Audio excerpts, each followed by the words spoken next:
2025-2026-cı illər mövsümünün ilk yarısının yekunları ilə bağlı söhbətimizi qaldığı yerdən davam etdiririk. Sırada ikinci altlıq komandalardır. Hazırki vəziyyətlərinə görə onları el dili ilə desək, altını vuran altlıq komandalarda adlandırmaq olar.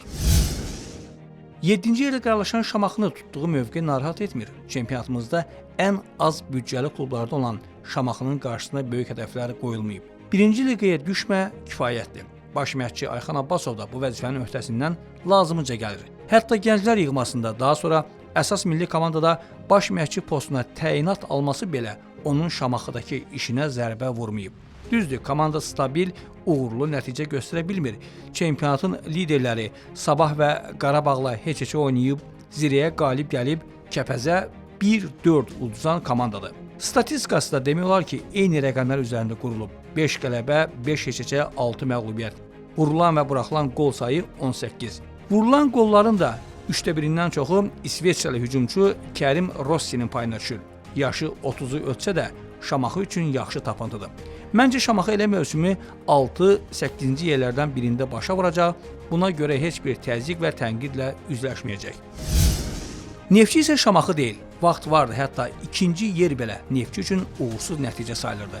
İndi illərdir azarkeşləri, mətbuatı uğursuzluqlara o dərəcədə alışdırıblar ki, artıq Neftçi ilk dördlükdə olanda bu qeyri-adi görünür.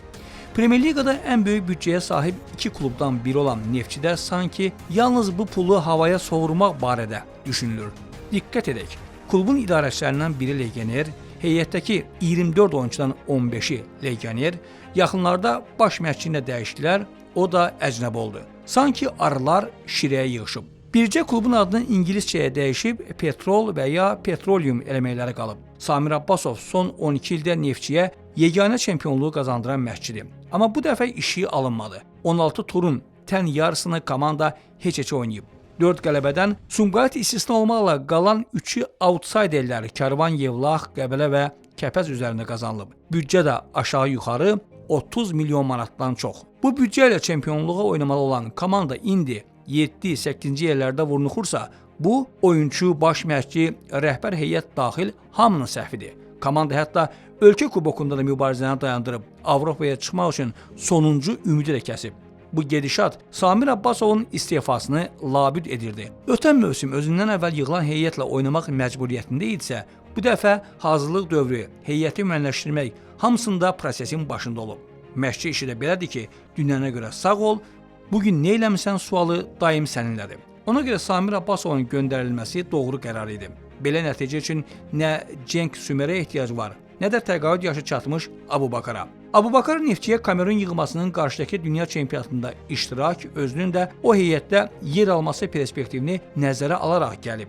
Artıq dəqiqləşib ki, Kamerun mundialdan kənarda qalacaq. Bundan sonraki Abubakarı görmək maraqlı olacaq. Yeni baş məşqçi Yuri Vernidub sərt üzünü elə ilk olaraq məşhur Kamerunluya göstərib. Son 2 oyunda Abubakara cəmi 26 dəqiqə oynamaq şansı verilib. Ukraynalı mütəxəssis hansı komandaya gəldiyini hər halda bilir. Neftçidə hər adam baş çıxarmır. Necə ki, Vernidubun həmyerlisi Roman Qirqarçuk bacarmadı.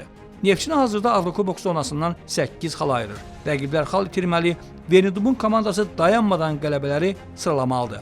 İnandırıcı görünmür, amma Ukraynalı mütəxəssis bu vəziyyətdən komandanı Avrokuboklara çıxarsa, bu sadəcə futbol möcüzəsi olacaq.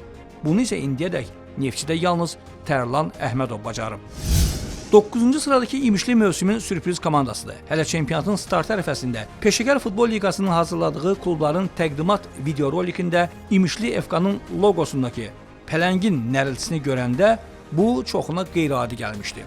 Amma sən demə, pələng boşuna nərildəmirmiş. İmişliyə qitələr arası klub demək olar. Komanda ev oyunlarını keçirmək üçün sözün əsl mənasında bir qitədən digərinə, Azərbaycanın coğrafi olaraq Asiya hissəsində yerləşən İmişlidən Avropa hissəsindəki Qubaya gedir. İmişlidən Qubayadakı olan 370 km məsafəni nəzərə alsaq, buna ev oyunu deməyə adamın dili də gəlmir. Amma klubun bu məsafəni hər oyunda qət edən sadiq azarkeşləri var ki, onların sevgisini, əziyyətini xüsusi vurğulamaq lazımdır. İmişli məhdud büdcəsinə, ofisində cəmi bir neçə əməkdaşın olmasına, stadionsuz, bazasız qalmasına baxmayaraq mövsümün əvvəlində onların uğruna şübhə ilə yanaşanları peşman edib. Bu isə baş məşqçi Jorge Kaşkilyanın sayəsindədir. 56 yaşlı Portuqal mütəxəssis son illərdə Portuqaliya və Çexiyanın ikinci liqalarındakı klublarda çalışıb və onların heç birində 6-7 aydan artıq işləməyib. Yalnız Portuqaliyada ən uğurlu baş məşqçilik dövrünü keçirdiyi Moreirense'də 3 il yarım işləyib, onun da üzərindən artıq 12 il keçir. Buna rəğmən Kaşkilya özü üçün yad mühit və mentaliteti çempionatın nəbzini tez tutdu. Onun komandası Zirə ilə hər iki maçda heç-heç edib, Sabahı isə duellərdən birində məğlub edib. Hələ Sumqayıta qalib gəldikləri oyundan sonra aldıqları texniki məğlubiyyət olmasa da indi İmişlinin 20 xalı vardı. Diqqətsizlikdən adı protokolda olmayan oyunçunun əvəzetmədə meydana çıxması sonunda qalib gəldikləri oyunun texniki məğlubiyyətlə əvəzlənməsi ilə nəticələndi. Bir sözlə, İmişli haqqında İlk 16 turdakı oyununa görə yalnız xoş sözlər demək olar. İmişli niyə öz evində oynamır? Çünki stadion Premyer Liqanın tələblərinə cavab vermir. Klubun sponsoru RDC şirkəti stadionu standartlara uyğun vəziyyətə gətirmək üçün hətta 1 milyon 500 min manat xərcləməyə hazır olsa da, stadionun sənədlərinin qaydasında olmaması onları çətin vəziyyətdə qoyub. Məsələ ondadır ki, 4 hektar ərazini tutan stadionun 2 hektarı Həmkarlar İttifaqının balansındadır. Qalan 2 hektar da hansısa MKT-yə aiddir. Amma o, MKT-nin də stadion üzərində mülkiyyət hüququnu təsdiq edən sənədi yoxdur. Sadəcə Azərbaycan sayığı vaxtı ilə nə cürəsə hansısa vasitələrlə həll edib, güya olublar stadionun sahibi. İndi İmişli FK rəhbərliyi ehtiyat edir ki, milyon yarım pul xərcləyib sənədi olmayan, əsl sahibi bilinməyən stadionu ərsəyə gətirərlər, sonra da başqa birisi gəlib stadion mənimdir deyib əllərindən alar. Azərbaycanda belə hallar az görmüşük ki, İmişli FK-nın icraçı direktoru Akşin Mürsəlov deyir ki, yeganə çarəmiz odur ki, İmişli şəhəri ərazisində yeni torpaq sahəsi götürüb, kiçik də olsa bir stadion inşa edək. Bu isə o deməkdir ki, klubun ev oyunları zamanı qitədən qitəyə, İmişlidən Qubaya səyahəti hələ qeyri-müəyyən müddətədək davam edəcək. Kəpəzin də dərdi Neftçi kimi sağalmazdı. Kluba yeni sponsor da gəldi, vəziyyət düzəlmədi, əksinə daha da pisləşdi. Sokarın marketinq və iqtisadi əməliyyatlar idarəsinin keçmiş rəhbəri Adil Vəliyev müxtəlif ölkələrdə biznesi olan iş adamıdır. Nəhəng biznesi idarə edən bu şəxsin Kəpəzin sponsoru olması xəbəri Gəncəli azarkeşləri sevindirdi ki, klub çətinlikdən qurtaracaq. Amma klubda idarəetməni güvəndiyi şəxslərə etibar edən Adil Vəliyevin inamı doğrulmadı. Onunla birgə vaxtilə Sokarda çalışmış, hazırda İsveçrədə biznes olan Namiq Qədirov mayda seçildiyi idarə heyətinin sədri postunu cəmi 2 ay sonra müəmmalı şəkildə tərk etdi. Bununla da Kəpəzin büdcəsi 1 milyon manat azaldıldı. Sonra Adil Vəliyevin yaxın qohumu, futbol meneceri Erkin İbrahimov idman işləri üzrə müşavir postundan getdi. Son illər Kəpəzi ölüm-zülüm saxlayıb dağılmağa qoymayan İlqar Nadiri də qalmağın mənasız olduğunu görüb Kəpəzi tərk etdi. Belə də Adil Vəliyev özü idarə heyətinin sədri postuna gəldi. Amma belə sədrlik olmur. Adil Vəliyev indiyədək Kəpəzin texniki heyəti ilə bir dəfə də görüşməyib, onu Gəncədə görən də olmayıb. Vəliyevin əsas kadrı hesab edilən idarə heyətinin üzvü Fərman Əlizadə isə görünür futbol klubunun idarəçiliyində axsayır. Ötən mövsüm klubu liqada saxlayan Azər Bağırovu mayda istifaya göndərmək yeni rəhbərliyin ən böyük səhvi idi. Bunun cəzasını da necə lazımsa çəkirlər. Ötən ilki kimi yenə mövsümün ilk baş məşqçi istifası Kəpəzdə oldu.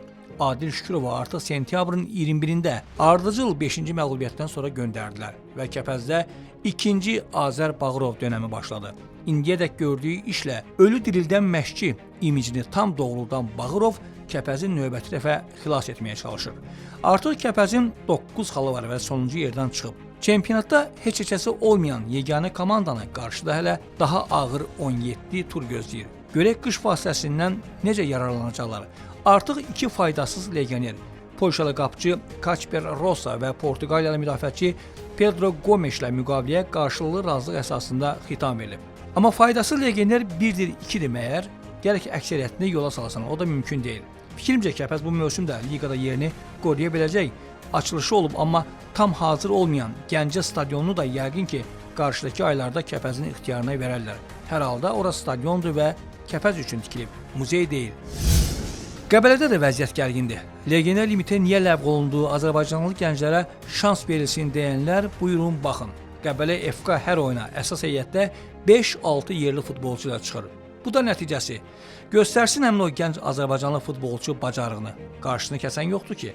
Yerli oyuncular bir tərəfə Qəbələnin legionerlərinin də bir neçəsi gözləniləni vermir. Yalnız Jaime Sierra, Adriel Balua və İshak Amuanı müsbət mənada fərqləndirmək olar. 2 il əvvəl Qanadan Qəbələnin U19 komandasına cəlb edilən Prince Owusu isə özünü futbolçu kimi inkişaf etdirsə, mövsümün kəşflərindən ola bilər. 16 turda Kəpəzlə yanaşı ən az qol vuran komandadır Qəbələ. 11 qolun 4-ü isə məhz Prince Owusunun hesabındadır. Baş məşqçi Kakabel Skadadze bir neçə dəfə yay transferlərində səhvlərə yol verdiklərini etiraf edib. İndi həmin səhvləri qismən düzəltmək üçün Qəbələnin bir ay vaxtı var.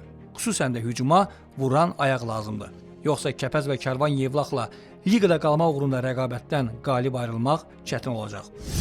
Və nəhayət çempionatın sonuncusu Karvan Yevlax.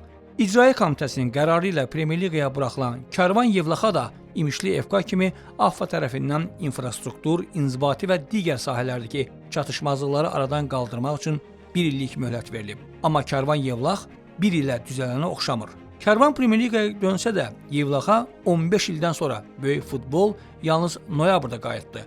Stadion yaxşı pis düzəldilib ortaya çıxanda. Həmin oyunda da prinsipal rəqiblərindən Kəpəzə məğlubiyyət baş məşqçi Azər Həşimovun postunu itirməsi ilə nəticələndi. Məşqçini işdən çıxarmağın da illərdir dəyişməyən qayda qanunu var. Müqaviləsi bitməmiş və qarşılıqlı razılıq olmadan yola salırsansa, təzminat ödəməlisən. Amma Yevlax klubu Azər Həşimova verdiyi o az maaşı da çox görür, 6 aylıq kompensasiyanı ödəmək istəmir. Görünür, Karvan Yevlaxın sahibi Şahmar Vəliyev hələ də qalıb 20 il əvvəlki idarəçiliyində. O dövrdə Azərbaycan futbolunda təkcə Karvanda deyil, bütün klublarda baş verənlərdən lətifə kimi söhbətlər danışırlar. İndi klublar peşəkarlıq baxımından xeyli inkişaf edib. Karvan isə 15 il əvvəl Premyer Liqadan necə getmişsə, eləcə də qayıdıb. Təfəkkür və idarə etmə baxımından dövlətin qanunlarına, peşəkar futbolun da tələblərinə əməl etmək lazımdır. Karvan Yevlaxı liqada saxlamaq vəzifəsi indi vaxtilə hətta Neftçinin də baş məşqçisi olmuş Füzuli Məmmədovun öhdəsinə düşür. Karvan Yevlaxın heyəti keyfiyyət baxımından rəqiblərindən geri qalır. Qış transfer dövründə heyəti əl gəzdirilməzsə, Karvan Yevlax böyük ehtimalla gəldiyi yerə 1-ci liqaya qayıdacaq. İlkin Fikrətoğlu, xüsusi olaraq Sport Info TV üçün.